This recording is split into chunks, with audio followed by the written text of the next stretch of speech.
production and reference monitors, and also monitoring devices, I guess I should say, to be fair to all of our manufacturers. Thank you all for coming in the ungodly heat of the day. For all of our people tuning in via our live stream, thank you for tuning in tonight. Just a brief note on the AbelCine EXPOs themselves.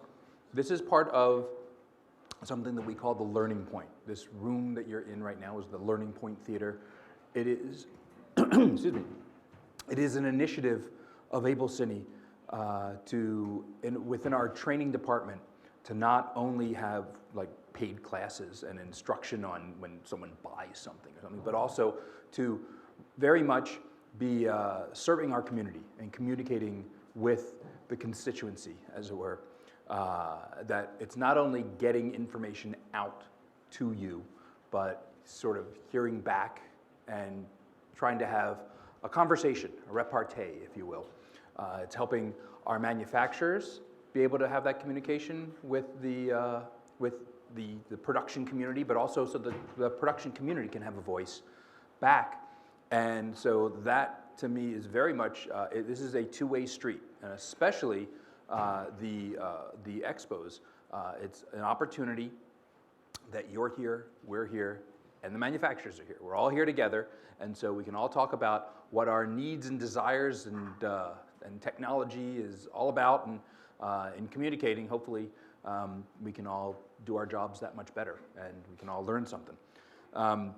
The expos are free for our attendees to attend because we encourage you all to be here, and we encourage the people around the world to tune in. But it is made possible out of the generosity of our manufacturers.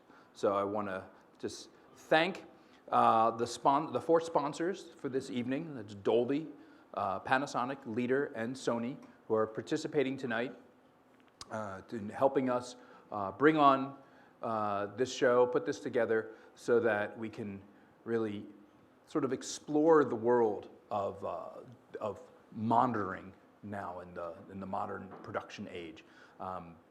It's an area that is vast enough and yet specific enough to merit an evening like this.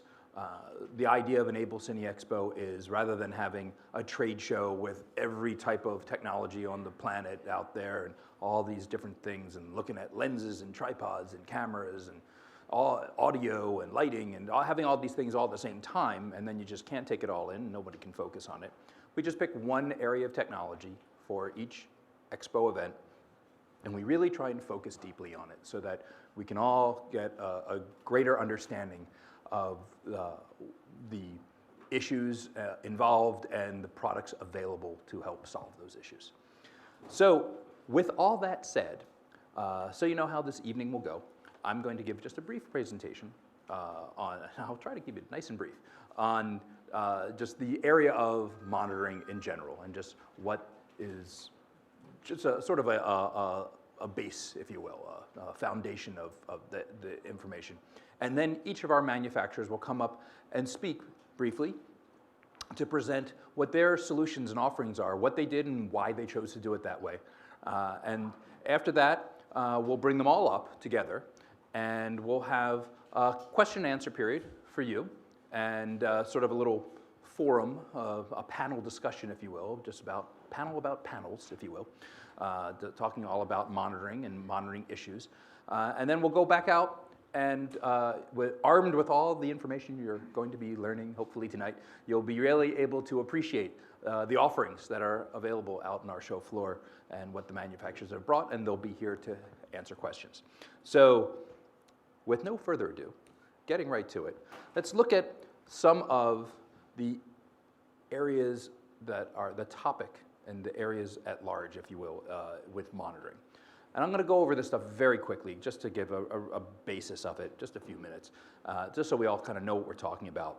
I just have a few slides, and then we'll get right to the manufacturers. But so just first, obviously, we're monitoring. So the first function that we want to talk about is the image, the picture. What does it look like? It's as simple as that.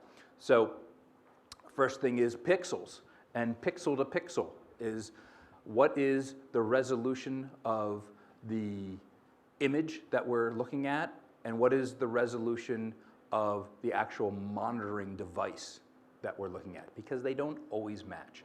And maybe you don't want them to always match. Sometimes you want to look at just a tiny part of the image and expand it so that you can analyze it.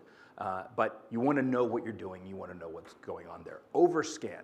Overscan is a concept that we are stuck with. Unfortunately, it's a vestige of old technology. Nobody looks at tube televisions. I hope nobody here is still saddled with tube technology. But it used to be that a television was an electron beam onto a cathode ray tube, a glass tube TV, and they were built to only, consumer televisions were only built to so good a standard, and so sometimes it would scan it out too big and it would disappear off the edge of the screen. So everyone had to frame their images kind of a little bit more in the center of the screen. If that's your box, you kind of went in a little bit so that you made sure that you would not scan out of that area. Well, it's still a standard that we have to align to, even though monitors now are effectively computer monitors, if you will, and they're all accurate to their pixel-to-pixel thing, but we still have to give an allowance because there's all these systems in post-production that sometimes things go and scan over, and it's a vestige from before, but it's something that all the monitors have to attribute and have to pay attention to, because I still get consumer sets where I see it, you go to someone's house and it's amazing what things are set to, and so I'll look at someone's 60-inch LCD and whatever, and I'll go into the thing and it's like, wait a minute, this is set to 10% overscan, and like you see the credits on the movie or the text on the bottom of the screen disappears off the bottom. Like, why are you're not looking at your whole picture? We still have to deal with that today. So that's overscan. Another thing is the aspect. 16 by 9 is the shape of pretty much every panel these days. Not absolutely, but pretty much every panel is a 16 by 9 screen. What if you're not shooting 16 by 9? Or what if your material is shaped slightly differently? Or what if they choose to make a panel that's not quite 16 by 9, maybe is a little bit taller, so then they have a little bit of room to put some other information on your screen. That could be useful to you. A lot of computer screens are a little bit taller than that, 16 by 10, and then you end up with a little bit of extra room for, like, audio meters or something else, if you wish, time code. Frame lines. We are talking about not only reference monitors, but production monitors here. So often, this is the thing that you're seeing your picture on. Maybe your camera's rigged, however, and you want to actually, be able to generate frame lines or be able to see what is my frame, especially if we're scanning weird and whatever. These are just functions that are available in different monitors. Focus, assist, and peaking. Again, these are when you're using a monitor as your only window to the world, the only way to see what's happening out on the output of your camera. You want to start having tools to analyze the image, and focus assist is something that can be very important to you if you're using that tool for that sort of purpose.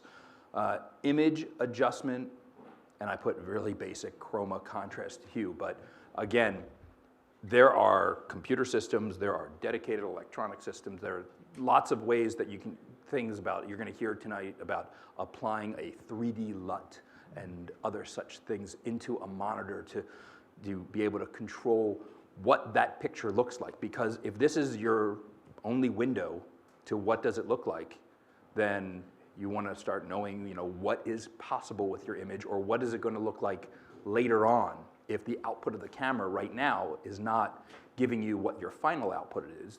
I'm exposing it in log mode so that I can get the most out of whatever. But then it looks weird right now because I know in post I'm going to do color correction and stuff. Oh, that's all very interesting, but here I am trying to shoot, and I want to see what a kind of normal image looks like so that I can light to it. Well, all right, I need to put in some sort of LUT to a lookup table is what LUT means. Something so that I can see a quote-unquote normalized image so that I can actually judge my lighting, my work, so I can see what it is. Not just framing, it's not just focus, it's also lighting, right? We're trying to actually create beautiful images here. So these are just some very, very basic controls of the image. that come out of a monitor. Now there's also image analysis, and that gets a little bit more detailed as opposed to just looking at the picture and saying, well, Supreme Court judge famously said about certain type of entertainment, said, I don't know, I can't define porn, but I know it when I see it. Well, fine, if you want to like just look at an image and say, well, that's exposed right, or that looks okay, or whatever, But there are very specific image analysis tools that you're going to learn about a little bit tonight that can help you make sure that your images are the actual images you want it to be, or that if you have certain requirements for certain broadcasters or cable networks that you have to be within certain parameters, this is going to be the tool that's going to tell you the number where something lands at, or what an actual measurement of what you think, what it kind of like. Well, here's something that's going to actually analyze it for you. So a waveform is basically a big old exposure meter. It's going to tell you certain brightnesses. You can have it just as one overall thing. You can have it as parade, so that's separating the red, green, and blue. I don't have it listed here because I personally have a huge hatred for it, but there's such a thing, another version of it called a histogram, where it leans it on its side and it spreads it out that way instead of going up. And I can't stand them, but some people love them. So fine, you can have a histogram on some of these things as well. It's just exposure meter. It's just telling you, what all the brightness of the different parts of your frame are. I did have a histogram. What am I saying? So a histogram is another way of lying it on its side so you can see it.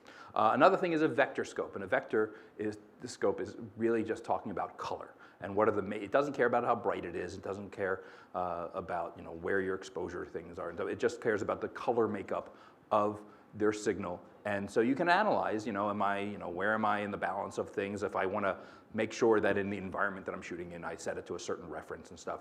It's very important with certain kind of deliverables that you are within a certain color space so that you have legalized video. Basically, it just means that when it goes up to a satellite, gets all crunched up, and then gets spit out to someone's home, that the signal, if it was set too far in some direction, it will screw up and it will invade another part of the signal, and then suddenly your reds will have a little mosquito noise buzzing in it, or it'll start making a buzz on the audio track. That was always fun when that happened. So it says, okay, you got to be within certain parameters to make sure your signal is clean and proper for this certain use. And if you're using it for some other use, like going for a film out or something, that might be a different set of parameters.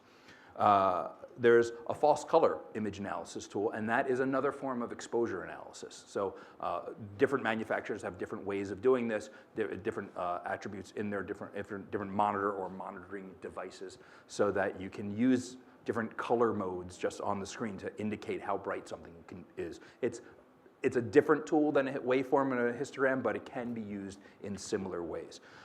Another thing is just simply a spot meter, which is something that's really clever that's available on certain tools, where you can just say, well, how bright is that spot right on my frame? I don't want to know about all these different things and averaging of what is that little spot right there? Is it within my parameters of exposure or whatever? Is my key side versus my fill side, or this lamp in the background? It's just telling me, these particular photo sites, these little pixels, how bright are they? Where am I stand? So just basic image analysis tools, and there are others, and you will hear about them tonight. Inputs. You're going to plug into a monitor. What kind of inputs does it have available to you? HDMI is a standard. There's actually several standards of HDMI now. We have 4K, and 4K can only deliver over a certain level for certain type of HDMI, and so you have certain types of connectors. I personally have a great hatred for HDMI because it only allows certain kinds of standards, and it is the world's cheapest connector. But we're stuck with it. So it's the consumer world that has throughout it has HDMI, so we have to accept that that's something we have to work with, at least on some level. HDSDI is a lot more robust. It's a BNC connector. That's what we plugged in everything here, so you can get a nice signal with it, and it's nice and robust. But HDSDI is also a certain standard, and there are different levels of HDSDI signal. You could hear 1.3 gig and 3 gigahertz, and lots of different dual link, and lots of different complications to that. There's 3G SDI, and 3G SDI is when it's 3 gigahertz. It sends more signal through that same kind of connector. You just have a robust cable, and it can then therefore deliver twice as much information across one connection, and that's important for things like 444 RGB signals, things like that. Or sometimes even delivering raw signals, depending on if that's how you're going to transport information.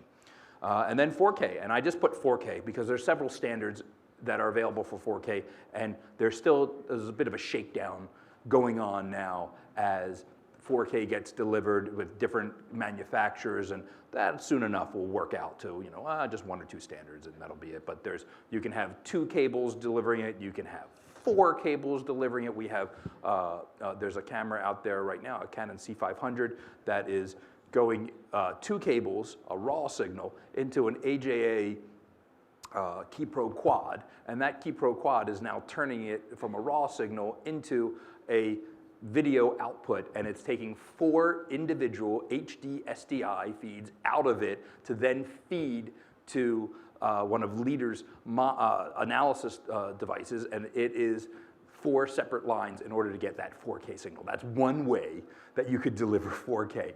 There's other manufacturers that have two cables delivering, so we went from 2 cables to 4 cables. There's another that's doing 4 cables. There's a way to do it over 1 cable. There's lots of different standards, but what you need to know is that if I'm planning on working with this machine, and I'm planning on working with this machine, what does this send out, what does this take in, and how can I translate it between them? These are just important things about the way that they input and output together. Maybe I should have wrote input and outputs. Written, not wrote. Anyway, additionally, there's the converting that signal, like I was just talking about, if you had to convert that signal, and if you had to have outputs of your signal, sometimes your monitor's not it. You want to loop through the monitor out to something else, and you want to know if your monitoring device is capable of it, or sometimes even transforming that signal. So you get one signal in, and instead of having to go to another box, you might want to send a different kind of signal out to somewhere else. That can be an important thing that you might want to use in a monitor or monitoring device. It's like a secondary function, if you will.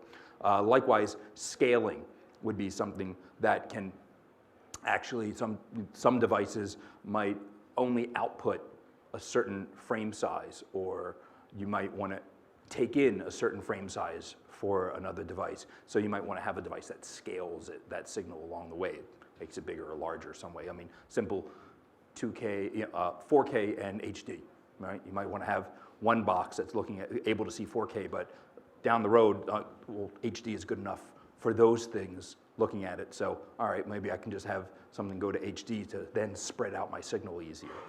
Simple example, different devices, some devices will have that built in as part of your monitoring device.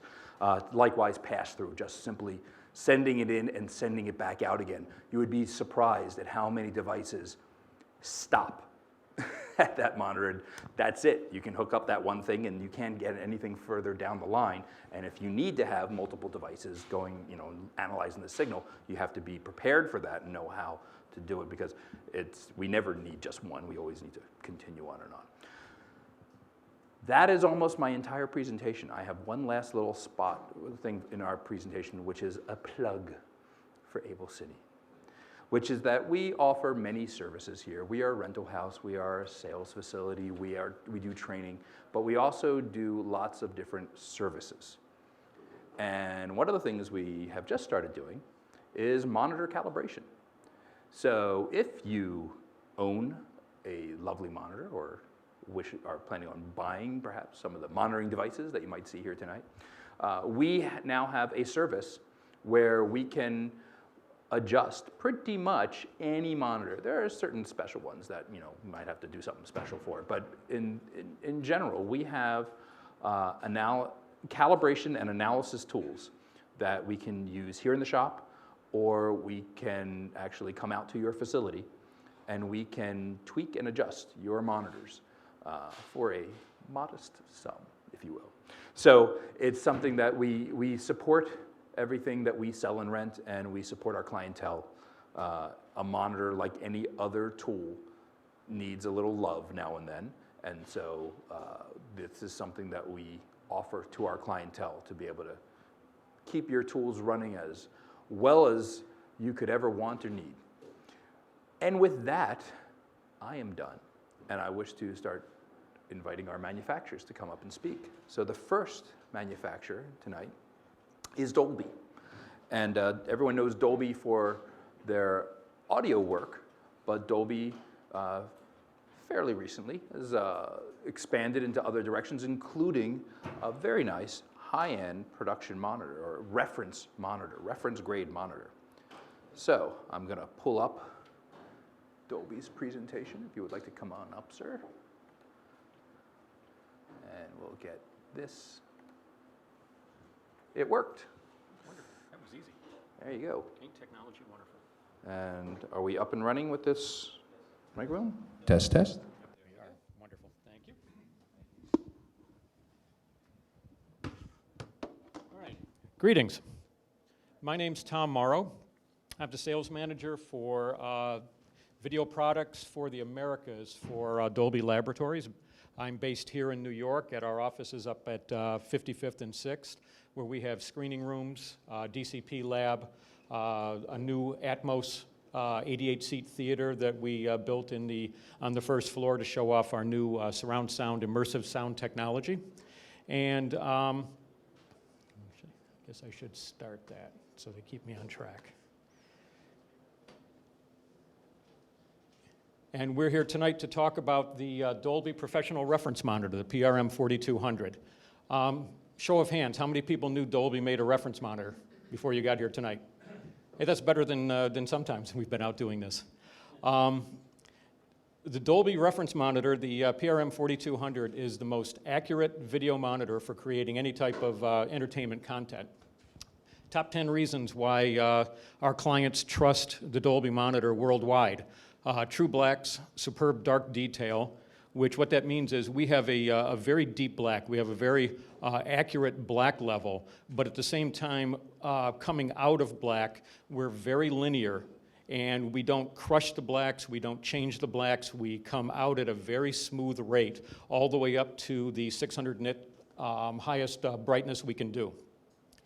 It also has very precise color accuracy and very low drift. So once you calibrate the monitor, it's going to hold those colors and hold that accuracy very, very well. Extended dynamic range. We can do over 600 nits of brightness on the monitor. Most monitors maybe can do 350 nits. We have over 600 nits on virtually every monitor, well, every monitor going out the door. We've measured 660, 680 on monitors on a regular basis when we're doing the on-site calibration. And what that gives you is today's cameras, the Aries and the Reds, have an extended dynamic range, that they can do a lot higher brightness levels and a lot higher dynamic range than cameras in the past. We're the only monitor that can take advantage of all of that dynamic range that the cameras of today can do. We support multiple frame rates from 24.98, 23.98 all the way up to 60 frames. We added 48 frames recently for Peter Jackson when he wanted to shoot The Hobbit. He used the PRM 4200 not only in his on-set, near-set activities when they were shooting, but also did the grading on the monitor, and a lot of the visual effects were done on the monitor also.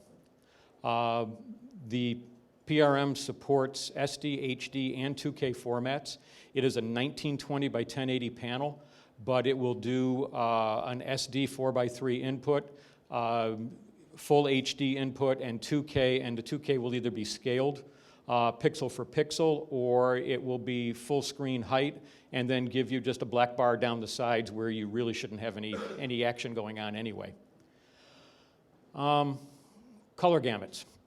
We are a full 100% DCI P3 monitor. We also do Rec 709, which is obviously a subset of the P3. ACES workflow, the monitor was chosen by the Academy as the monitor of choice for all of their testing and their research that they're doing on the ACES workflow, and the XYZ color gamut. We can accept, we have two different inputs for 3D LUTs, 1D and 3D LUTs for color management to match to existing film stocks, or if you have a look that you know you're going to use at the end of the film, you can add a 64 cube new Coda LUT into the monitor as a setting and just call that up whenever you need to.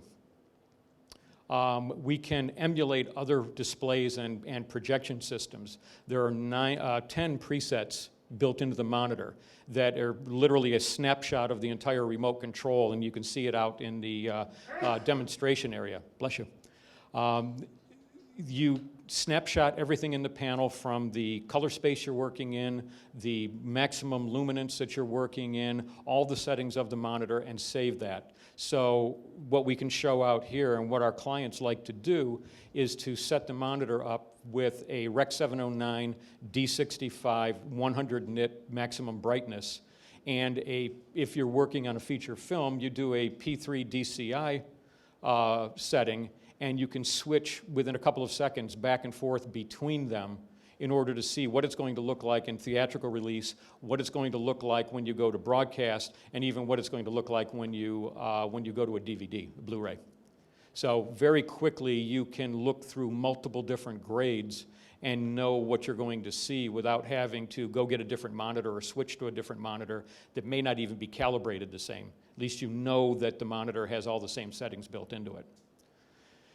And probably shouldn't talk about this since Mitch was just talking about his color calibration service. We also have a staff of 6 engineers here in the New York office that their jobs include not only setting up the theaters and screening rooms with audio, but at the same time doing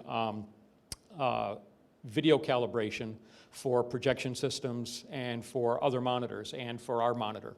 And we will match our monitor to a CRT, to projection displays and other applications that you have, and save that out as another setting you can recall. The monitor has been adopted worldwide as an industry standard by, as you can see, and this is not even the full list, a whole host of clients. HBO, Discovery, Pixar, Sony, ColorWorks, DreamWorks. We have monitors in South Africa, in South America, Russia, pretty much every continent in the world, except that I was looking at the map, I noticed we don't have Greenland. We have to go work on that. The monitor's been used on numerous feature film and television projects over the last couple of years that we've been delivering it. More recently, The Hobbit, Argo, Skyfall, Zero Dark 30. Kodak's used it on set in multiple different locations, in on-set and near-set applications where they would check it for the DI every day back at a production lab that they set up excuse me, near the location and verify what they thought they had on screen. And it's been used here in Manhattan and over in Long Island by Marty Scorsese on Wolf of Wall Street that they've been shooting for the last several months here.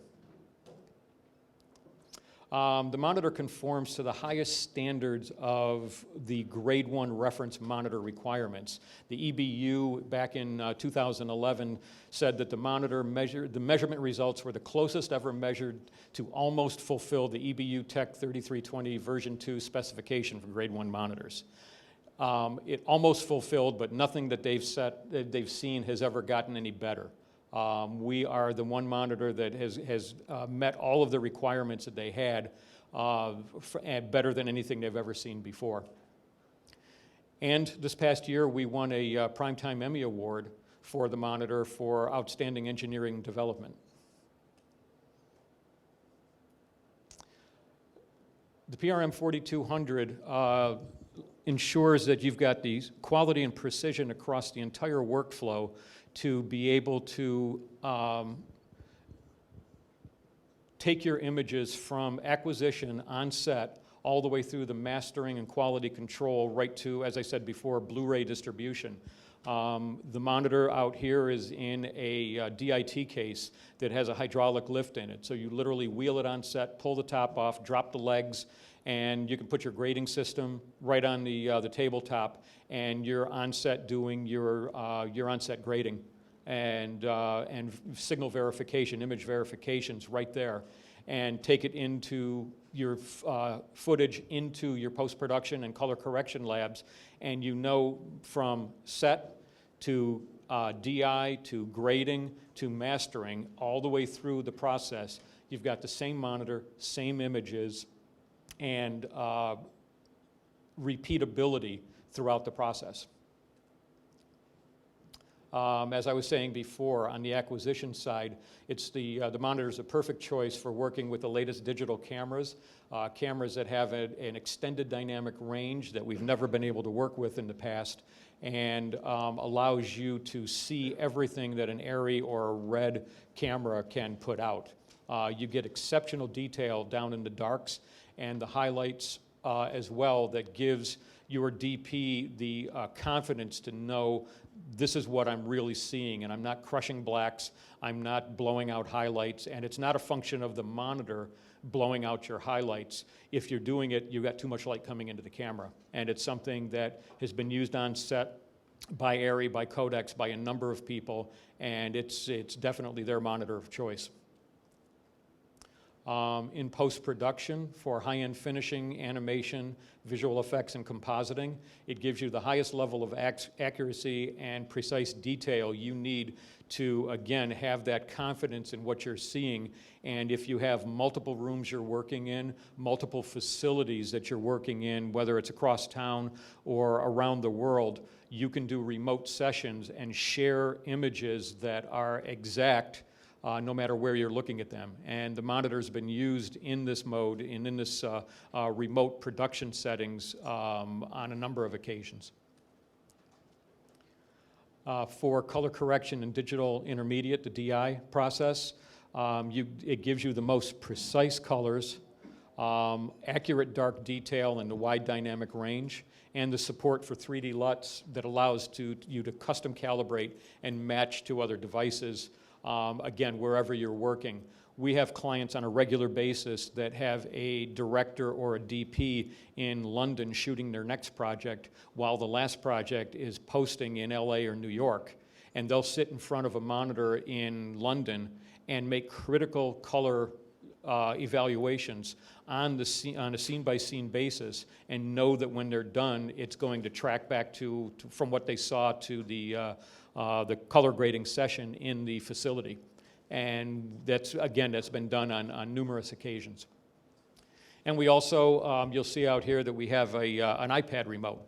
We have an app for that. You can download a free app from the Apple Store and control all the features of the monitor, just like if you had the wired remote in front of you. And so now this gives you the ability to work in the same levels that you're used to, not have to have a wired remote control sitting in front of you. You can push that over to the side or even take it right out of the room, and all of your settings and all of your setups and the preset selections can all be done from the iPad. And it also, the iPad allows you to even download from Dropbox software updates and push them to the monitor when it's time to do an update. And our calibration services. Like I said before, our technicians, our engineers, actually I should say engineers and not technicians because they're much better than technicians. Our engineers are skilled and highly trained for doing not only audio calibrations and theater design, that they work with clients and engineers on a regular basis to help them design and lay out their screening rooms and make sure that sonically they're absolutely perfect, and at the same time they can match the monitors and projection systems so that everything is absolutely perfect. And it's a DOlby service that we've provided that there are a lot of clients out there that our clients that have gone to their clients and won projects because they walk in with a letter saying, we just had our facility certified by DOlby, that they now have the confidence to know that that room is sonically and visually perfect for working on their project. The return on investment, something that's key on everybody's mind these days more than ever. Projects are getting more complex. The money you're making off of them is going down or staying level, and you have to put more and more into it. So you need to be more efficient, more cost-effective in order to keep pace with where your clients need to be. So having a display that can handle all of your SD and HD formats, your P3 DCI, 2K, and the emerging 12-bit formats for high dynamic range and ACES workflow, and know that your monitor's future-proof. We have people that have a 4K workflow from camera to grading system, yet they're using our monitor and calling out our monitor as the monitor of choice because they're still delivering, even though they're shooting 4K, their visual effects are in 4K, their graphics are all in 4K, they're future-proofing themselves. But their deliverable today is 2K, 1920 by 1080 to send out to a TV station, and 2K to send to a theater for release. And to do that kind of project in 4K, you really need to be able to see what it's going to look like in 2K, and to do that, you either need to blow the image up to fit on a 4K, or you use a 2K display to show you what you're really looking at. It's more cost-effective, and it gives you one monitor that allows you to see the entire range of what your project is going to do. You don't need to have any longer a DI color suite with an expensive projector and a screen and designed properly for a DI screening room. You now can build, especially in New York and Toronto and LA, you can build a smaller room with a Dolby monitor and be able to get the same look, the same characteristics, and know that it's going to be accurate in P3 color space, and finish 95% of the project and then go do your final tweak in a large screen room. And we have clients doing that on a regular basis. And again, our inexpensive color calibration services, I don't know, compared to your inexpensive color calibration services, we'll have to compare notes later on. We'll talk. And the confidence. Confidence factor is very important in this business. If your clients are not confident in your capabilities and your equipment, then you've lost the battle right there. And this is the most accurate monitor available that conforms to all of the industry standards and has a low drift and low requirements for actually doing recalibrations. And it's got the Dolby dependable quality. Everybody knows, everybody's worked with Dolby, 90%, 99% of the projects that you work on go out with Dolby surround sound or better. So, it's the Dolby quality everybody knows and loves. And that's it. And thank you. I can leave it on. Thank you very much, sir. And I just want to point out that if you noticed at the bottom of the screen, it said confidential information. So we should all feel very privileged that we in this room, and of course everyone on the internet, got to see that confidential information. Okay, so from Dolby, we move on. I'll do my one slide from Dolby to Leader. We're going to move now to Leader, and I take that slide off, and I'm going to go to my Leader presentation, which I have right here. Yay, it works. Come on up, sir. And I just want to say, not supposed to give the number over the internet and all, but for everyone that was handed out the price list information of all the products we have a 1-week special actually going on at the moment with Dolby for the purchase of their lovely 42-inch monitor. So if anyone is interested, if anyone in the world of the internet is interested, certainly let us know and we can talk to you more about that. It's a 1-week special. Buy it now for you. Can make a wonderful deal. And with that said, on to Leader. Thank you. Thank you. Good evening. My name is George Ganos from Leader Instruments. And let me tell you up front that I hate my title. I'm the president of the company, but that's not what I do. I'm not a businessman. I'm actually an engineer and a production guy just like you. The difference is people wanted me to do other work. But here I'm in the field again trying to explain the products, which is great. Glad to be here tonight because when we do these presentations and these discussions later on, we end up learning just as much as we're sharing with people. So we come out all the time with better ideas than we came in with. So a little bit on leader, and I want to differentiate our offering and our product from Dolby's product. We're not competitors. In fact, we're a Dolby partner ourselves, and we don't sell 40-inch monitors. What we sell and provide the industry is basically test instrumentation that can be used on set to achieve some decent results for your production. Let me put you through a little bit on what we've done over the last 10 years to actually change the face of test equipment and how test equipment is used in production and why that's important to you. For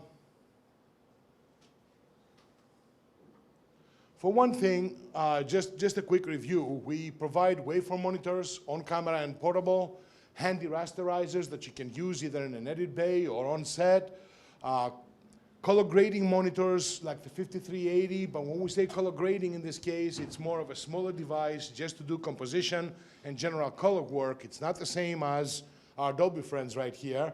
And of course, we provide larger systems, multi-SDI platforms that have all kinds of options that you would use in a high-end post-production facility or broadcast. We also provide test and sync generators, mostly not for on-set, but if you go out there and you look at edit bays or broadcast stations, you'll see a lot of our products there as well. We're not going to be focusing on that today, though.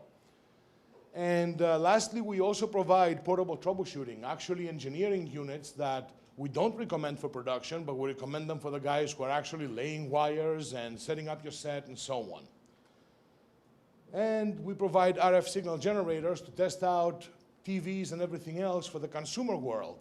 So in some ways, we go in from production all the way to consumer world testing and anywhere in between. One of the things that we've changed as far as test equipment is concerned is, let's face it, guys, and I hate to say this, but test equipment is kind of boring, right? Waveforms, vectors, who cares? It's a necessary evil almost, right?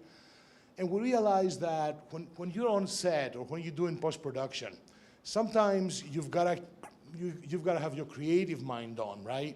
And for some reason, at least in my mind, when I'm being creative, the last thing I want to do is do some math or look at a waveform or a graph. I'd rather be looking at my own work, the picture that I'm working on, and be able to analyze it right there and then. At the same time, waveforms, vectors, and so on, they're all very useful during production and very useful for your DIT to make sure that your production is becoming accurate and robust. However, when you're actually testing it from a creative standpoint, the last thing you want to do is start counting numbers and IREs and so on. So what we've done is we've created this new set of features that we call visual features, essentially being able to look at something and understand what your image is doing and in general what's going on. Let me share with you, for example, one of our features that we call CineLight. It basically allows you, whether it's in quad display or single display, to position up to 3 different cursors anywhere on the image very easily by just moving them around and be able to see spot measurements of those. Now, the critical aspect of this is that you can turn around and, for example, set up the unit to be measuring RGB. And that may be very useful for you because you want to see what your levels are right there. Maybe you're trying to match the red Coke can on a Coke production. And at that point, you'd be able to see exactly what the red is that you're actually producing. But you may have a DIT that wants to see luminance levels, YPBPR type of levels. The unit will also provide that. And more importantly, you may have a situation where you have a DIT that's talking about percentages and millivolts and so on, yet you may have a cinematographer that's sitting out there with a light meter talking f-stops. This instrument will actually give you both answers. It'll give you the answers in RGB, in YPBPR, or in f-stops if you wish, essentially becoming a light meter on set. But this light meter is not just measuring light.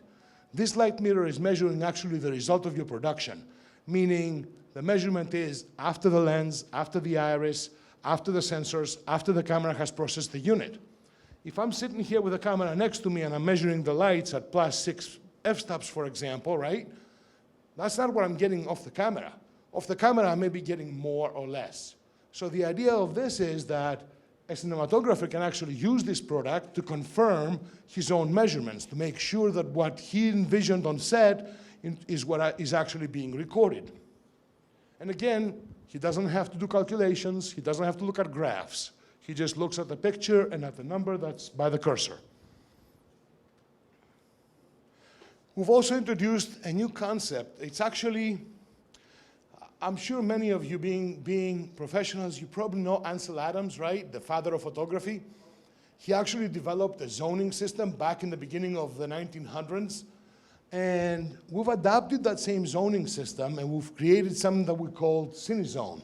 We were the first to do this, and it's actually a patented leader solution, but a lot of our competitors actually have picked it up and used it, and we're not about to go into a legal battle because when it's all said and done, I think the industry is more advanced if we all kind of get along and use some cool features together. In this particular case, what you're looking at is basically your grayscale compared to a color that we overlay on it. So in this particular case, the black or dark portions of your picture are actually becoming blue. And the highlights, 100%, is becoming red, and anywhere in between. By looking at that picture real quick, you can get a sense of where your highlights are, where your shadows are, and whether or not you're clipping the image. Anything above 100%, in this particular case, would turn to white. Anything below 0 would turn black. The beauty of this thing is that by just looking at the image, you go, okay, I'm ready to shoot this. Because there is no clipping, and there is no serious blacks that you're crushing. Very simple, one picture, and you're done. What we've done with this also is we've made CineZone variable. So now you can decide which colors you want to use, and we've also added the color representations for red and ARRI and so on. And you can actually go in and modify those to your liking. So essentially you could either use our standard CineZone or the ARRI model or the red model, or you can create your own as you like it. Very easy to do right on the menu. So with one view, you can actually judge exposure right away. We've also how many of you guys have actually used S-Log type of cameras to do production? Okay, the stuff is relatively new, so not so many people. One of the things that I gotta tell you about S-Log production is that if you take an S-Log output, even if it's HD SDI, and you slap it into a monitor that's not S-Log, the picture is too dark, way too dark. And in all honesty, you can't judge anything out of it. Plus, the new S-Log cameras, like, for example, the Sony F65 or F55, like you said, the dynamic range is so huge that if you're using anything but a very expensive monitor, the monitor itself gets saturated. Each monitor out there and each LCD panel has a certain sweet spot, a certain area of brightness where it will represent color and brightness accurately. If you're using the monitor within the sweet spot, you can do yourself a lot of justice by actually using perhaps a less expensive monitor but being able to see everything. What we've done here is we've created actually a high-key, low-key situation in our products where when you're looking at the image, you can look at the image as complete, as is, with S-Log, with LUTs that we use, but by pushing one button, you can turn the brightness way down, which means now you can see the detail of your highlights. Basically, by turning the brightness down, we bring the detail of the highlights right into the sweet spot of the monitor. And then with another push of the button, you do low key, which means everything is actually increased by several percentage points. So now you can bring the shadows within the sweet spot on the monitor and examine your shadows. So even though S-Log is very difficult to work with unless you have the perfect tools around, we've made our tool available so that you can easily push a button and judge your overall exposure. Here's an example. This image, for example, came in from, we're working right now with Sony in Sony Pictures to develop 4K monitors and so forth, and some of them you're gonna see in the room inside. And this is where we took this picture. If you take a look, for example, this is a high key filter. You can see this is the original picture. This is the high key version. What's happening here is all the levels have been brought down, so now this window is within the sweet spot of the monitor, and you can clearly see there's plenty of detail in the window. That is not the case here. You can't quite judge if this image contains all the detail or not. If you look at low-key filter, this is the original image again, and what we're doing is we're bumping up the brightness, so now you can judge shadows and shadow detail. Again, just a couple button pushes, you can do a quick judgment call and move on. The other thing that's very difficult, especially with these new cameras, in addition to the great latitude they have in terms of dynamic range, 4K cameras, for example, like the F65, have so much resolution that even if you have the best eyes in the world, and I don't, I wear glasses, right? You can't really judge focus unless you either have a huge monitor right next to you, or perhaps you're really zooming in on the picture through the viewfinder. The sad part with the F65, for example, is that once you're doing all that and using the viewfinder, you're fine, but the minute you hit record, the viewfinder goes off. All those features go off and you're just looking at the picture. So you can't keep focus that way. The other issue is with 4K, we're talking about 4 panels of 1080p basically. So now, unless you really can zoom in, you have problems with setting accurate focus. In our particular case, we provide a number of features. For example, we provide a pixel-for-pixel zoom-in function, and beyond pixel-for-pixel, we zoom in way far in, up to 10 times in, so that you can really see the edges and really decide whether or not you're on focus. In addition, we provide an aperture display that gives you edge enhancement. The edge enhancement is only for your own pleasure, for you to see which areas of the image are on focus and which areas on the image are softer. And the result is this image right here.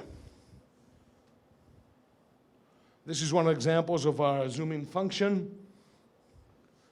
This right here, guys, is a custom false color. You can recognize this is not the same as the ones that I showed you earlier, right? Again, you can make your own false colors. So our visual features essentially are CineLight, which is on-picture cursor evaluation with measurements. It's CineZone, which is false color displays. And we also have zoom-in and aperture, which allows you to set focus. It sounds pretty simple, but when it's all said and done, those are necessities within your production set if you can do the job quickly. Here's a little overview of our key products, guys. Our brand new product, which has already received two NAB awards, and we have a prototype right outside, is going to be available around August-September timeframe, and it's a true 4K piece of test equipment. It receives 4 HDSDI signals or 3G signals, actually puts them up on the panel, does a bunch of tests to make sure there's no delays between the signals, so you know you're recording something that's robust and properly stitched, and then also provides you with features like waveform, vector, CineLight, CineZone, and the features I spoke about earlier, allowing you basically to have a piece of test equipment on set that can confirm a number of different things for your production, not only levels, but also colorimetry and other things, and at the same time, give you the visual features you need so that you're not sitting there doing math during production. Our 5770 has become somewhat of an industry standard at this point, and we recommend it for flight packs, and we recommend it for post-production and broadcast operations. This is not necessarily an on-camera monitor, it's a rather large device. But the beauty of this is that it's modular, and you can essentially display at least 2 signals, if not more, simultaneously. It takes 3 gig, and of course it does all of the features, waveform, vector, CineLight, and the visual features as well. A similar product in terms of function, but different in terms of form, is our LV7770. It does the same as the 5770, but it's a rasterizer with, in this case, a DVI output for monitoring purposes. Our 5330 has probably been one of the most successful monitors that we've ever provided to the industry. It too has S-Log capabilities and has the high key, low key functions, as well as CineLight, CineZone, and so on. This is the one product that we recommend for larger rigs if you want to have it on camera, or for flight packs that you want to just build them nice and small. And you can see all that in our table outside. Our 7330 is, again, a very small rasterizer, works just like the 5330, and it's meant to be the rasterizer version of that product.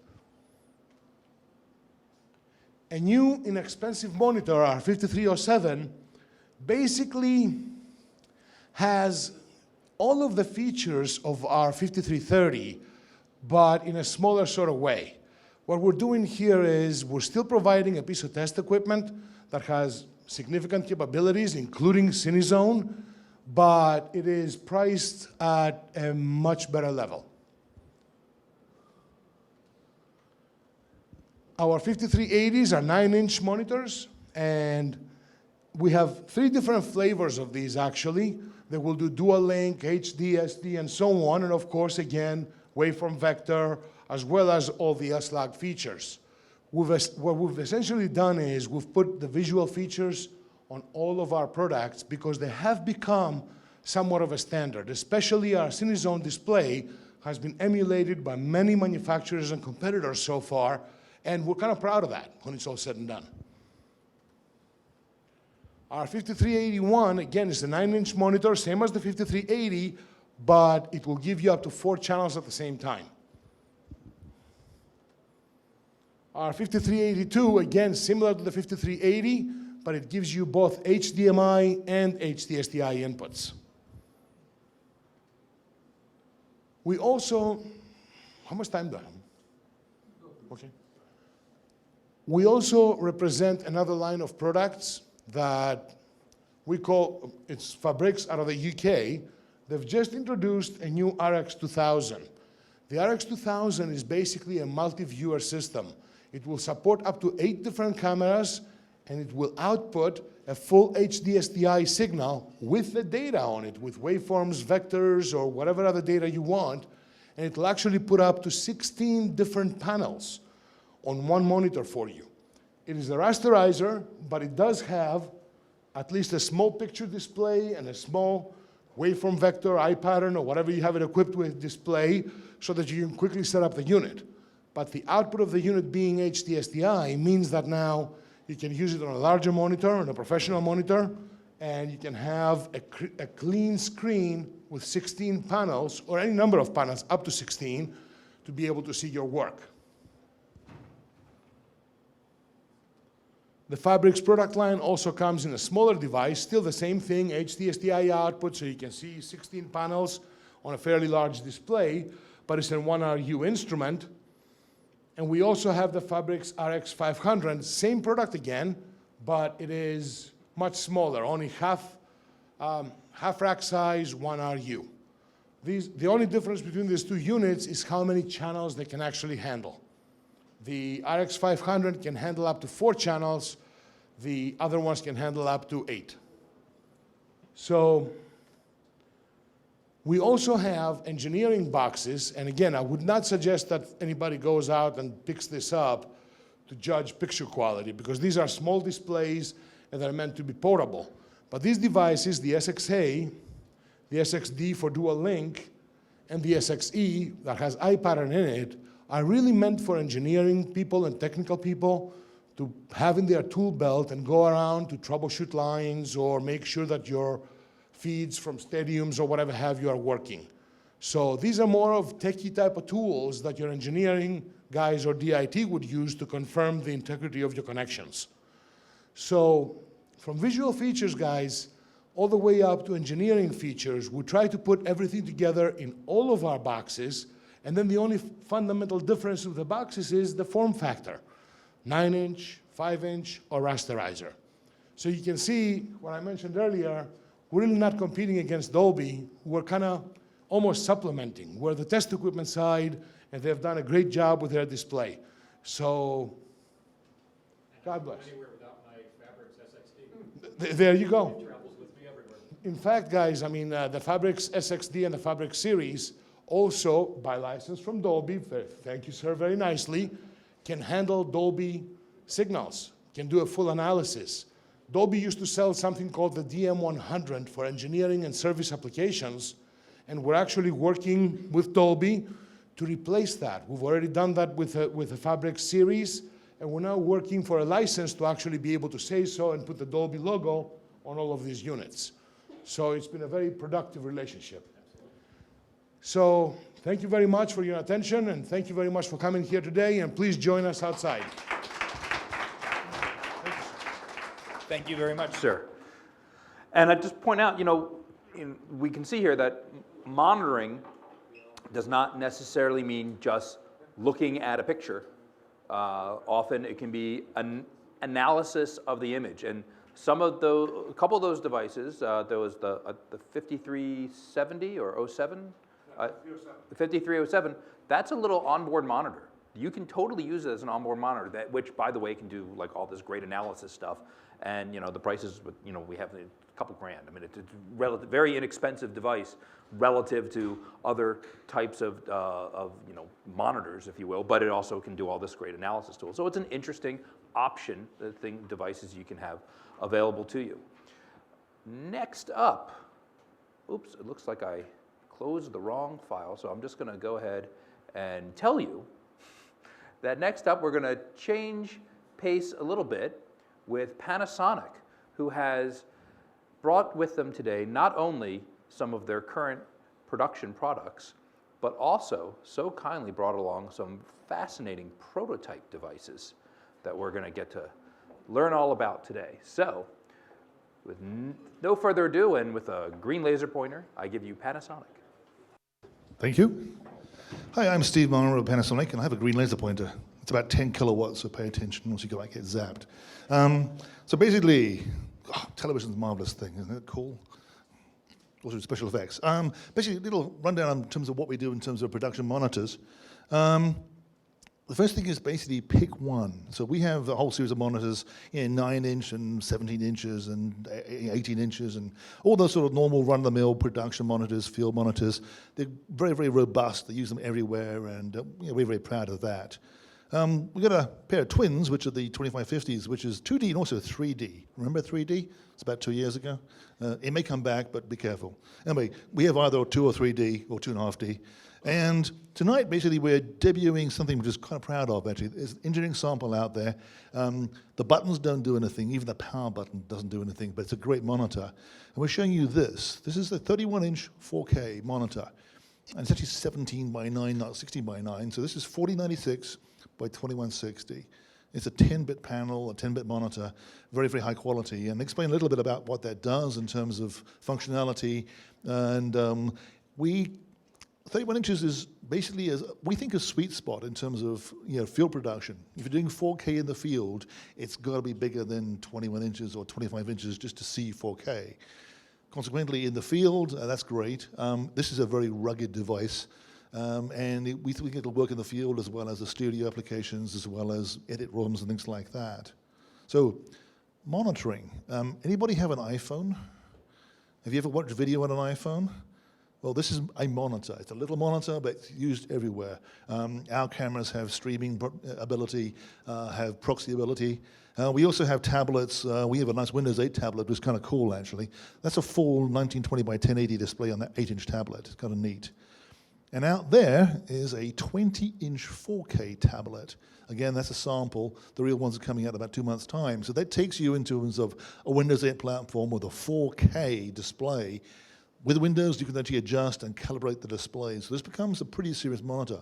On-set monitoring, things like dailies and streaming or the web, who knows, but we've gone beyond that box with the BNCs on and into other arenas. Back to other arenas. 2170 is out there. This is a great little monitor. It's a 21-inch IPS panel. IPS is quite important in terms of all-axis, both in terms of dynamic range, in terms of my brain's gone. My viewing angle, thank you. Reset there. We're using white LEDs.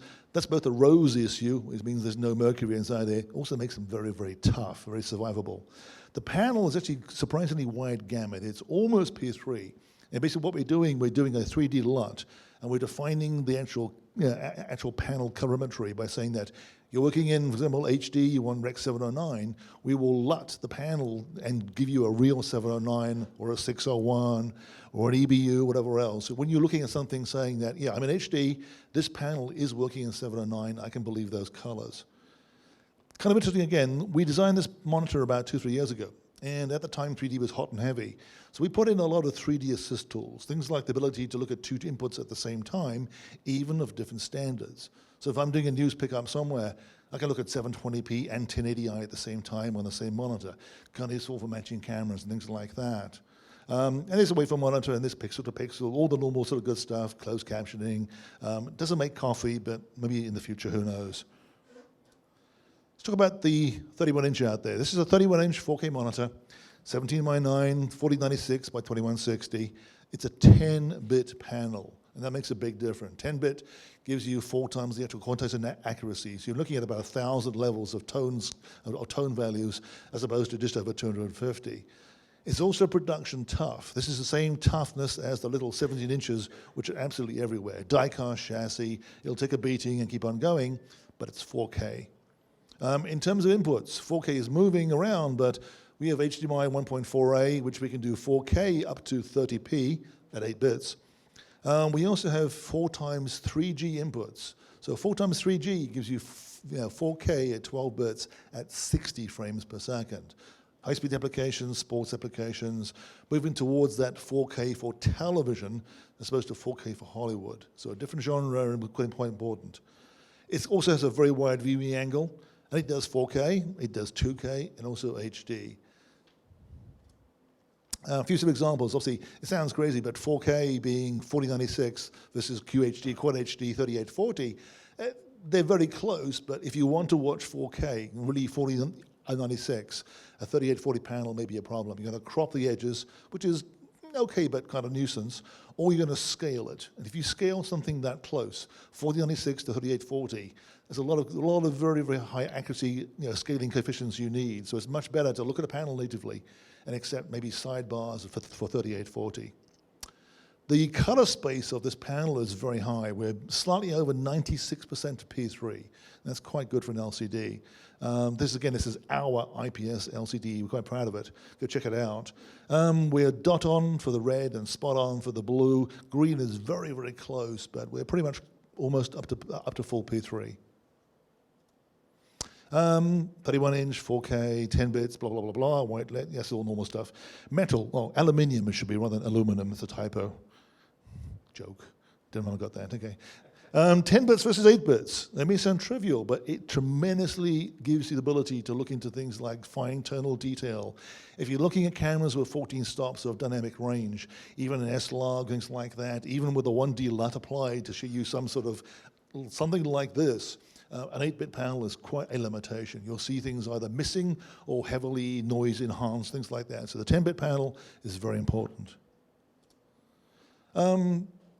As we said before, this we think is going to be a field device as well as a sort of edit-on display. We have things like Y mapping, and Y mapping is a forced color display. We put a zebra, just like a zebra, but different animal, in the panel, not in the camera, but in the panel. So now you have the ability to look at, highlights, things like that. Could be useful for sports applications or somewhere you want to see something quickly. Am I overexposed? RGB color, waveform vector scope, 2K and HD. Pixel to pixel with a scaler. So if I'm looking at 3840, I want to see 3840, not 4096, and so on. Or if I put in 2K, I want to see 2K as a one-to-one pixel map, particularly a crop, but I'm seeing it natively. I'm looking for dead pixels on cameras and things like that.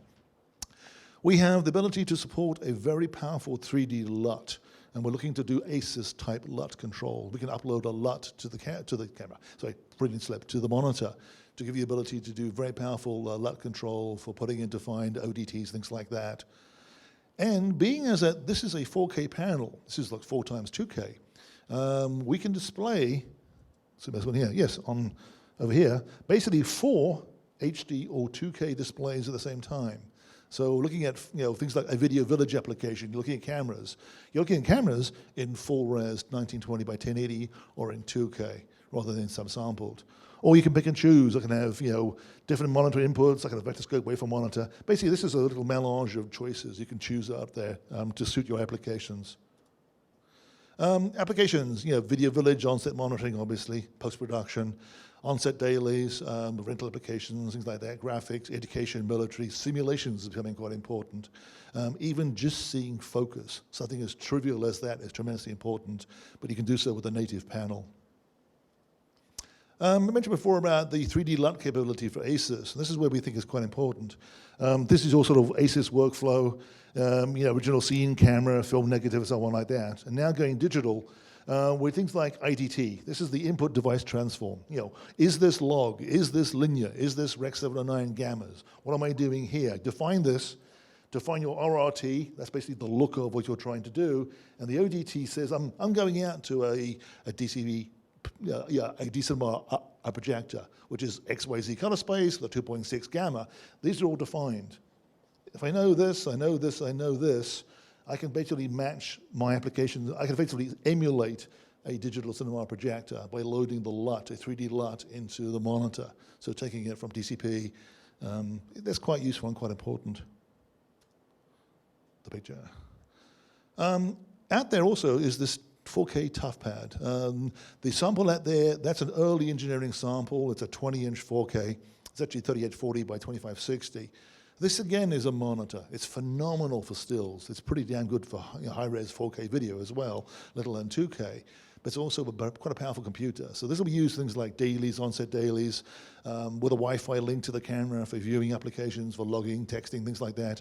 For metadata applications, that's a Windows 8 device. So I can effectively be watching something, making notes, and bouncing it back to the camera in real time to append the metadata clips on the camera. So very powerful display and a very, very nice display. Go and have a look at it out there. The real ones will be coming in a couple of months' time, so that's a sample, but the quality is quite interesting. I've been quick and I'm done, basically. Oh, one thing I would mention, when we launch ABC Ultra in about 3 months' time, you'll notice everything from proxies through 4K, 4K 444, 4K 222, things like that. The 4K world is going to become quite different in terms of long op, intra, different resolutions, 2K, things like that. So format flexibility is going to be tremendously important. If you're in the field with a monitor shooting 4K, a 2K monitor is just halfway there. So think about the future and try and plan for it, whether it's in post or in the field. And good luck. Thanks. You. Short and sweet from Panasonic, just blasted it out there. Well, with a funny British accent. So, I was joking with Panasonic before. I want to be the guy who, the first to show up in a New York subway with my 20-inch tablet and playing Angry Birds. That'll be a fun time. But it is interesting to see a 4K monitor. That's an actual 4K monitor. There's lots of, I think there's 35 different monitors that are out there that are 4K capable, that there are different brands and, consumer, Samsung and whatever. But they're all 3840. They're not 4120. They're not truly 4K. And if you're shooting that mode, well, you might want to be able to see your whole picture. So that's an interesting aspect of that monitor. We are moving to our last presenter, our last manufacturer, and that is Sony, who has that wonderful display out, the display of displays, which kind of looks like this. There's a huge wall of displays of all the Sony options and choices. And, well, take it away, sir. Take it away. Thank you, Don. Good evening, everyone. My name is Tony Rambola. I'm a sales support engineer for Sony Display Products. First of all, I want to thank every one of you for being here. I want to thank Abel for giving us the opportunity to participate. I can see it's a very nice crowd. And I got lots of slides, but don't be concerned. There are a lot of pictures. I'll roll them through quick, okay? Whoa, what's this? Who put this here? Yeah, we got few awards. Our monitors based on the OLED, organic LED, they're getting few awards. And by the way, back in NAB 2013 in April, we hit the 20,000 units worldwide, 20,000 OLEDs. Those are organic LED panels. I have two cases out there, two display cases. One is LCDs and the other ones are OLED. After this, more than welcome to step up, and I'll be happy to show you and demonstrate some of the features. There are so many products, there are so many features. I don't think anybody wants to stay here until 3, 4 o'clock in the morning. I'm not going to hold you here, so I'm just going to touch the highlights of it, okay? This is our line on LMD. LMD are LCD models. We have different panels, different sizes, starting for the 10 series, 41 series, and the 51 series. From 15 inches, from list price of $900 and up. It's still very economical. It's still displaying in great images, okay? Up to 3D models. Some of them have the option to insert video cards. Others, IEOs, are fixed. These are the TriMasters EL, electroluminescence or OLED panels, okay? The OLEDs are in 3 sizes. The PBM, or the production models or viewing monitors, are 25 inches and 17 inches, and a 7-inch model. The 7-inch model, we had that for quite a while, so some of you might be familiar with it. The other OLEDs, we introduced those about 3 years ago, and ever since have been very, very successful. Then we move on to the BBMs, or the broadcasting models. Within the broadcasting model, we have 2 flavors, the E and the F series. And I'll talk about that a little bit more. Now, a lot of times they compare a monitor to a computer monitor, or they're trying to replace it, okay? And there are differences. These differences are screen and screen. Most of you probably already know these are professionals, but a computer monitor does not replace a video monitor. It's starting from the input, it's starting for the video signal processing, and what they're designed for. Take the back samples. Top images of the computer monitors, that's very limited to the inputs. Where on the bottoms are the IOs of a professional monitors. These are units designed for video, not to display screen. They have the requires signal processing, they have the requires signals inputs, SDI, and I think it was Mitch. And today we have to deal with HDMI. These are standards from the consumer world. So do they come to replace a computer monitor? Do they come to replace a professional monitor? No, from one point to the other. Okay, more samples here. Typical, the bit processing is slow compared to the professional monitors. Ours, OLEDs, or the TriMasters, they are all 10-bit processors on 10-bit panels, except for the F series, where our 12-bit processor. And again, more comparison of a computer monitor to other monitors. We designed also some of our mounting brackets, rack mounts. Our BBMs, the 17 inches, do come with the mounting bracket for rack mounts. So it's ready to go out of the box. No externals or other options to get.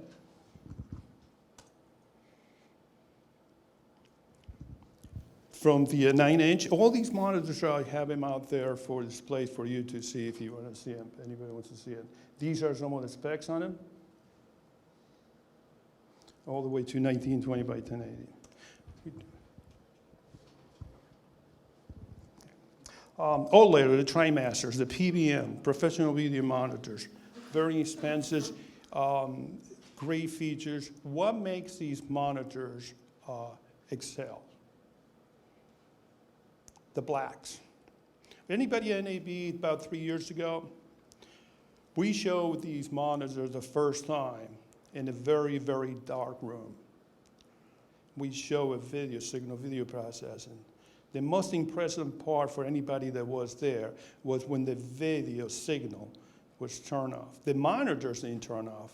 The signal went black. These monitors were in line with a CRT and with an LCD. When the video turned black, what came out of their mouth was, wow, as black as it can get. The room was black. The LCD was very noticeable, obviously, backlighting. The CRT was just still glowing, all that phosphor, it takes forever to cool off. The OLEDs are turned off. The response time, the time rise and the time fall on an organic LED is so fast, these things turn off very. And when they go dark, they go dark. I use these other tools. I don't have to add much to it, just a signal. If they don't show black, it's not a black signal there. I went against vector scopes. If these don't show black, it's not black. We have the PBM in 3 sizes, 7 inches, 17 inch, and a 25 inch. 1920 by 1080 panels on the larger ones, and they're 1010, 10-bit panel, 10-bit engine. LMD and PBM, what it can use for? Core production models packed with plenty of features controlled, aluminum chassis, they're very robust, we improve on that. Time code display, monitor display, waveform and vector. This is something we added recently.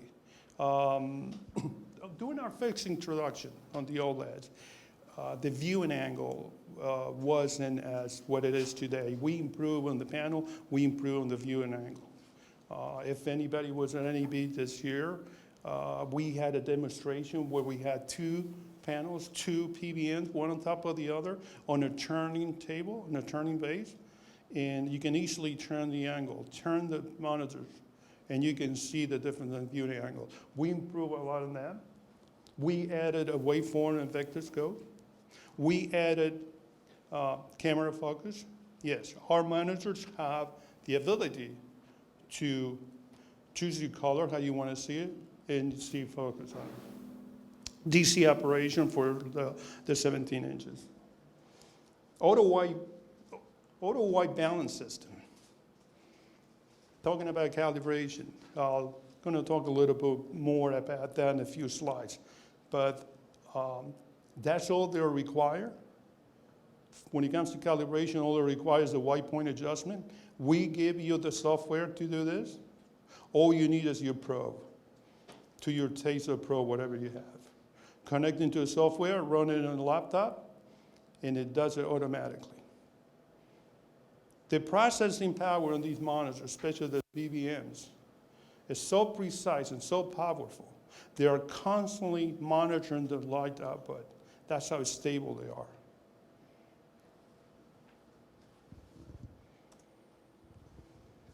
Where does TriMaster come from? Well, we thought it would require three main qualifications: accurate color reproduction, precision imaging, and quality picture consistency. The picture, the quality, the output, it has to be there today, it has to be there tomorrow.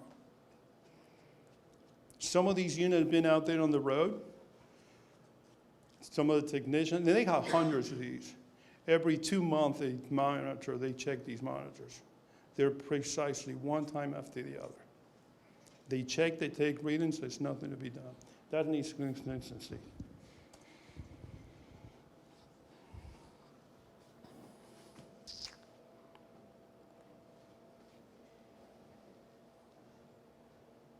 Do I need to say anything?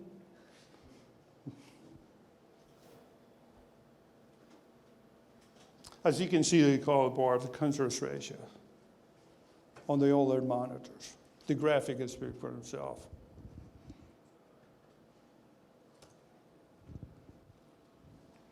Accuracy colors, OLEDs, and they are capable of reproducing the color space and the color spectrum wider at a lower output.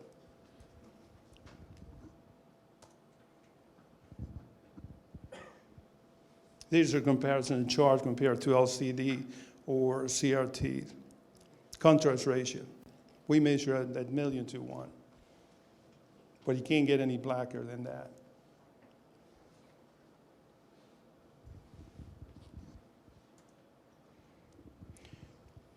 New panel design, we drastically improve the viewing angle. Okay?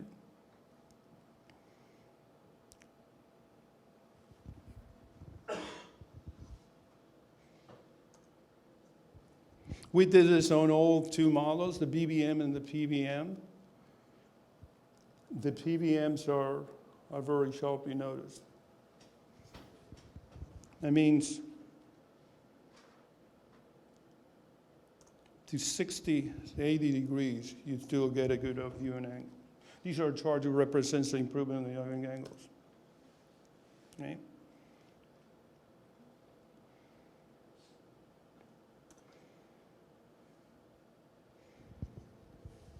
This is in comparison to CRT.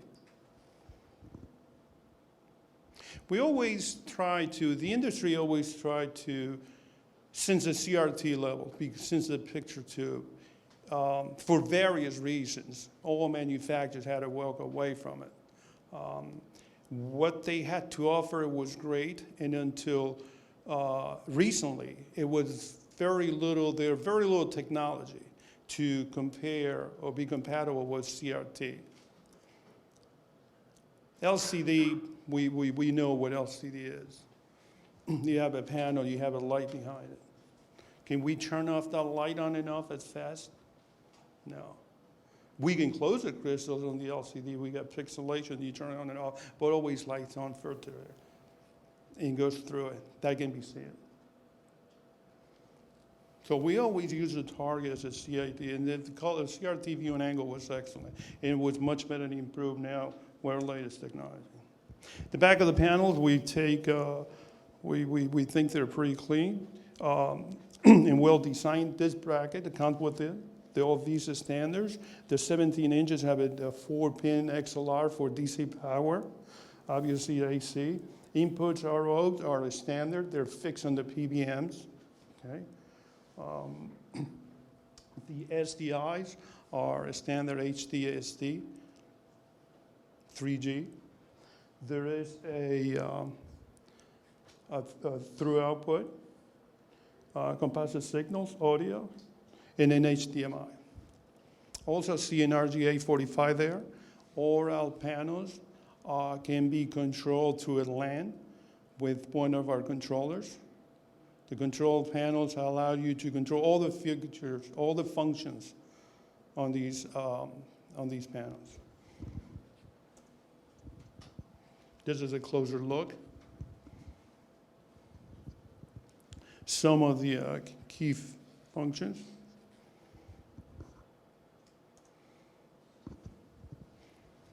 The scan mode, aspect ratio. These are pretty common on monitors. Brightness, wave monitors on and off. Closed caption, we added that to it. Parachute, camera focus. These are on the PBNs.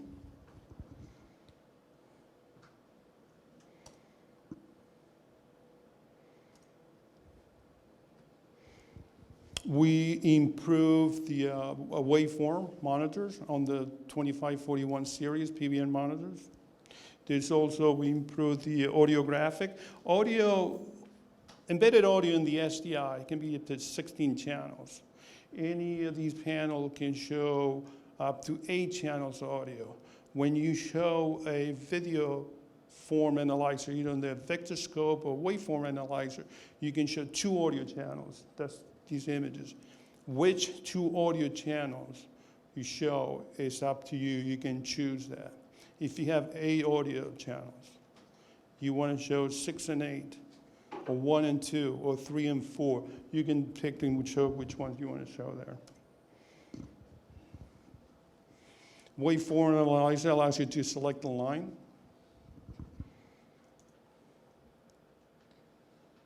There's also a zoom function. If you want to get a close on that waveform, you can zoom on it. Our BBN modules, our BBN panels, allow you to do a pixel zoom. If you see the little dot there in the image and you wonder what that is it deck pixel, it's the camera, you can zoom up You can make every pixel about 1/4 of an inch big. You can show native images or full definition. As I said before, our monitors, the PBM, have camera focus. You can choose the frequency, the colors, the range, make it look just the way you want it.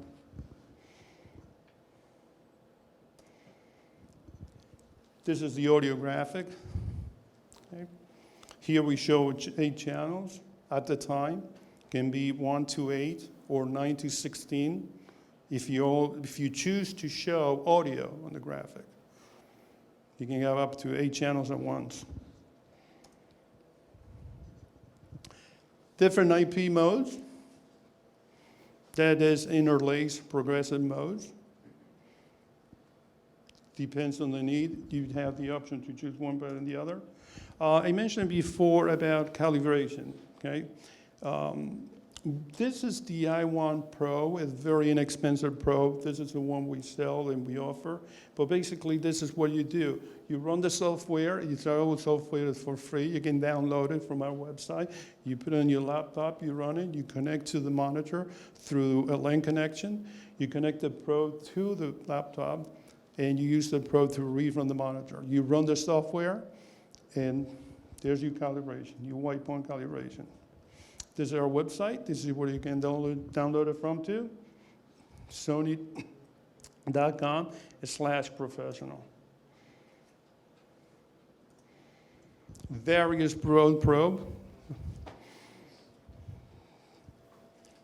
Whatever your choice is, whatever you have, they all operate with our software. This is what the software page looks like. You have your choices on monitor, ID, you can do them remotely, you can do more than one, you can set the ID on each one of them. When you go back to them, if you do this once every 2-3 months, your ID there, the monitor will there, you just call up onto it. Accessories, obviously we have them. And the small monitor as well. The BBN series, these are the broadcast monitors. We have in 2 sizes, 17 and 25 inches, 1920 by 1080 full resolution. The BBMs, they are capable of displaying 2K. As well, they're capable to use for testing 3D signals.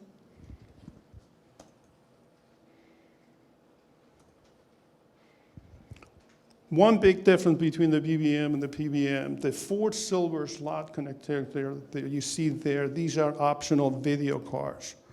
These don't come with the monitor, they're optional. The standard with the monitors are all the inputs similar to the PBMs, but if you want to add to it, all the video cards are similar video cards. The standards is SDIs. If you want to add an SDI, you can do so, up to 4 different ones. Each one of the input can be set up in a different way. One of the inputs can be set to view on their certain color temperature, where input 2 can be set at a different color temperature. If you want to do a comparison with a signal, which one looks, or how does it will look if I do this, I do that, all is a matter of recalling that particular input.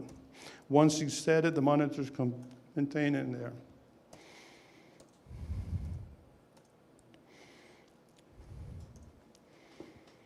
Most of the options in the monitor. 3D check with the proper card, the 250 TG card. I have all those cards out there in display, so if anybody has any questions, want to see them, please let me know. The controller, these are the controllers. These controllers can control both of the monitors, but the PBMs already have a control panel, so really you're not using only you want remote control.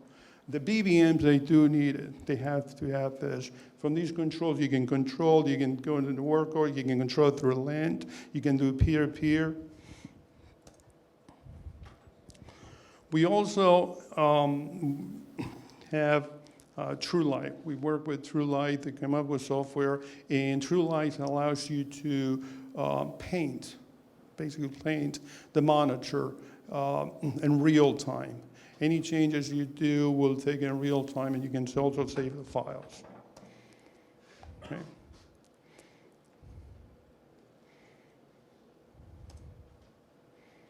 Some of the optional cards are prices for HD options. And that's it. Thank you.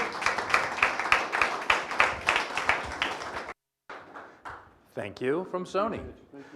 So what I think we can see is that we go from companies that will offer a single product that is trying to be just the single most excellent product possible for that task, to a company that is offering a great range of products for different types of usage. I was thinking that we could have a little Q&A time. We have the representatives from the different manufacturers here, and then we'll go out and be able to look at the gear at hand. Do we have any questions from the audience? Anybody at all? Yeah. One question there, yes. Can anybody address how fewer pixels are dying this version of product versus the earlier time? So the question is about, on the monitors, about pixel decay, about the idea that you can have individual pixels on your display that may fail over time, and how one technology may perhaps be more resilient to it. I believe that's your question. One may be more resilient than another to that kind of condition. So does anyone want to come on up and respond? And any thoughts? In terms of pixels, it's really interesting because cameras generally are the culprits because they get damaged by cosmic rays. And you actually shatter their crystal lattice inside the camera. For display technologies, whether LCD, OLED, even DLPs, things like that, they're typically a manufacturing, let's say default, problem, but I mean, for example, if there's a chemical impurity in a certain area, you may end up with pixels which slowly die. They may leak electrically and sort of slowly fade up and down in terms of brightness, but they're generally a manufacturing technology problem. And as we've gone from Gen 1 to Gen 2 to Gen 3, in some cases on plasmas, we're at generation 15, so we know how to make these things pretty damn well. We've had 10 years of experience. The same goes for LCDs and so on. So cameras is generally cosmic rays, and display technologies are generally chemical anomalies or some sort of crystalline things which grow in a leak charge or contaminate a local area or even the larger area. Things like some of the newer display technologies, the age differentially give you white balance shifts, things like that. I told you more than I know. Actually, I would throw in there that there are many, many more displays that have a full 1920 by 1080 pixels. For the longest time, only the very large displays had 1920 by 1080, and the rest were 720 or less. And so as the pixel density has increased on the displays, a flawed pixel is much less apparent. If you've got full 1080 resolution on a 17-inch display, you're not going to notice a bad pixel too much. Fair enough. Anyone else comment on that? Gentlemen? Any other questions? A question from anyone? I think Well- the gentleman here had a question. I have several, but I can take them one at a time. Well, question for the group, if you will. Okay. For the group, no, I have individual questions. Go ahead. Do you have problems on the OLED monitors with burn-in of any sort, or lifetime problems with any of the particular colors? Would you like to address any of that? If you have images that aren't moving a lot, static images? Okay. I'll tell you exactly what I know. We put the product on the field. We started something about almost 4 years ago now, and the shortest answer to your question is, do we have a problem? I haven't seen problems. Nothing that has been going out of proportion, a major problem. What we have got back was that the viewing angle.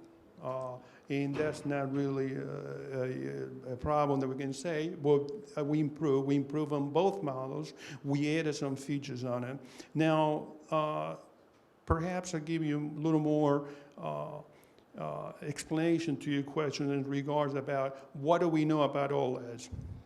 First of all, we expect the life expectancy in the OLED similar to CRT, which is about 30,000 hours, okay? These panels, especially the BBMs, are very, very selective panels. They are, once they get selected to meet the standard, they go to very, very rigid standards to meet the BBM panel. Once they're selected, there are so many circuitries within the panel, they are constantly monitoring the output. And they are constantly monitoring the output of each OLED. Does that answer your question? Thanks. Any other questions? I want to thank everyone for attending. I want to thank our manufacturers. I want to thank all of you on the internet tuning in. Hopefully I'm looking at the right camera there. And we are going to have more AbelCine EXPOs as we go into the fall. We have them in New York and LA. We will continue on with our learning and education for all of us. And thank you for coming.